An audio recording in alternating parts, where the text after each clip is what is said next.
Ladies and gentlemen, Ruto A and Ruto B.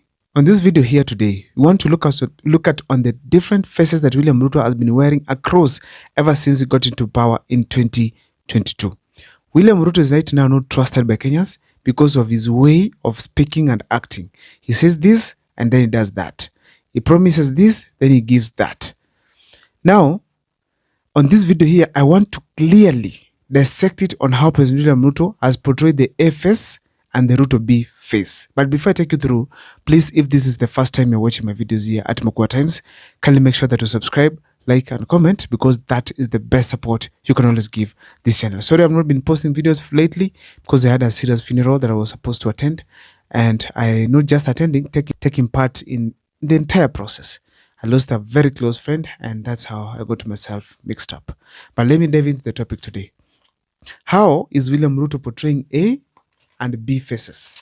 The first one, I want to talk about after the Gen Z protest.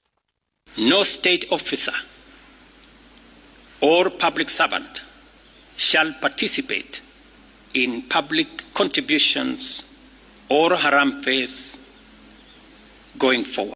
One of the things that caused the Gen Zs to demonstrate is the fact that politicians, especially members of parliament, had the audacity to go to a church fundraising and donate 20 million.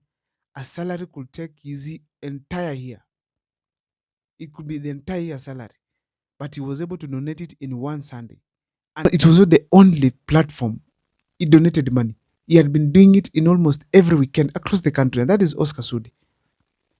Now, Kenyans were started asking questions that where do the politicians get the money that they are donating? Yet they're also telling us that there's no money in the coffers. The coffers are empty, and we should also give more in form of taxes for various government projects.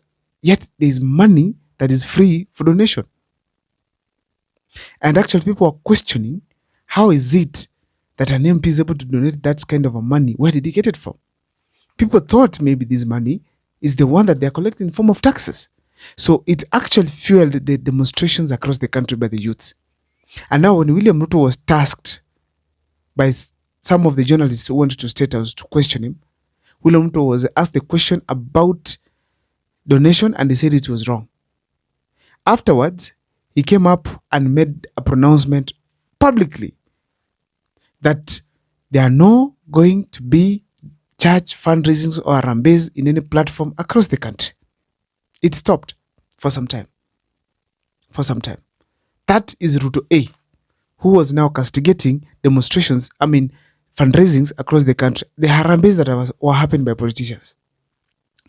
Now, Ruto B comes here, goes to a church, and gives 20 million in a Sabbath, in one service on a Sunday. And then promises 100 more. He's doing exactly what he had told the people it will not happen. Mimi mwenyewe nitatoa milioni 20 kwanza.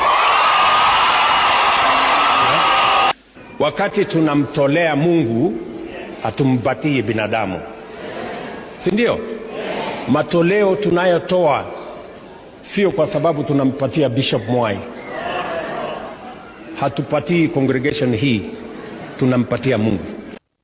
He has assumed is the one who spoke at that time. Now he's doing the opposite of what he had said. He castigated fundraisings. Now he's the one who is leading at the forefront. Apart from that, he even went to Nyandarua at some point again and started donating money to that same place and said that he's actually even pledged also to give huge amount of money just after the Gen Z protest. So William Ruto gives this promise or says this and it does that. So you've had Ruto A is castigating fundraisings. Ruto B is fundraising. Another example, it's the issue to do with early campaigns. One of the people who have really castigated the early campaigns in the country, it's President William Ruto. One of the things he has done is to stop Rigathi Gachagua from early campaigns, telling him, no, stop campaigns, this is early, it's too early, let's focus on work. He has told in so many platforms, he has told people that we cannot have a country where we are campaigning throughout for 4 years, 5 years. That's Ruto A. Ruto B is the current Ruto we're having in various parts of the country for campaigns in form of launching projects. Right, left, and center, William Ruto is doing campaigns, spending public funds on transport that is unnecessary in form of campaigning to go and launch their parties. That is Ruto B. So Ruto A says there are no campaigns. There should not be campaigns in any part of the country. Then Ruto B starts the campaigns. He's on top of cars campaigning for his 2027 bid. Another example here is Ruto A that talked about reducing the gas from 1,500 to 300 shillings. That's Ruto A. Now, Ruto A said that immediately gets into office, they're going to reduce the gas prices from 1,500 to 300. And he told Kenyans literally in Mombasa. He told Kenyans is going to bring Taifa gas. As we speak today, Ruto B came out and said tuachane gas kwanza. Alikuwa anaongelea mtungi. It turned around. The gas is still the same prices. Whatever he told Kenyans, he changed it again. That is now Ruto B. Another example I have here today is the issue to do with public expenses. Kenyans complain that the government is spending so much on transport and many other necessary expenses, yet this money should be channeled to paying debt and development and even the sectors like education and health that are crippled in this country. But now, Ruto A is the one who said that we should not have, is going to cut down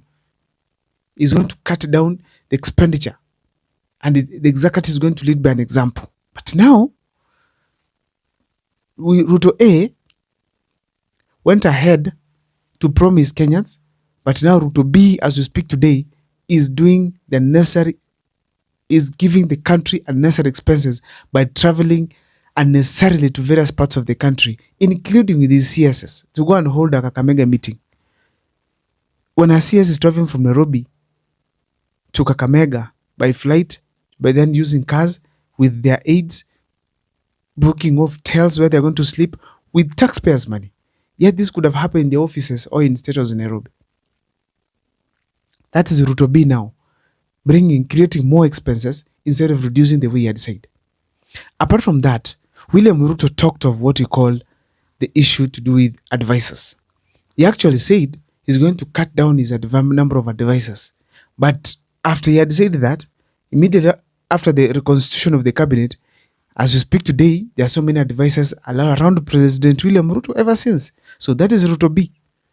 He says, Ruto A says he's going to cut down expenses. Ruto B is adding more expenses, including the advisors that he had told the country is going to reduce. That is Ruto B. He says this, he does that. He says this, he does that. Another thing I want to talk about Ruto B and Ruto A, it's the issue to do with the number, or the issue to do with what you call tribalism in the country. The other Ruto, now Ruto A, you want to talk about the tribalism. He talks of tribalism should not be there in this country. But as we speak today, there's a lot of appointments in the government which are geared towards tribalism. Because you find the number of PSS, the number of cabinet secretaries from the same tribe, or the number of cabinet secretaries selected from a particular tribe are not commensurate with the number of tribes we are having across the country. So the slots we have, you realize that one ethnic group is having 13 plus or even 20 PSS, while the rest of the country, the rest of the tribes in the country, the ethnic groups in the country are not even having even one. And then you come and tell me here that we are going to end tribalism. Now, Ruto A castigates tribalism by calling Gachagua a tribalist, but Ruto B promotes tribalism. I don't know what you think. That is my take here on this channel. I don't know. Please let me see in the comment section an example of Ruto A and B that you know.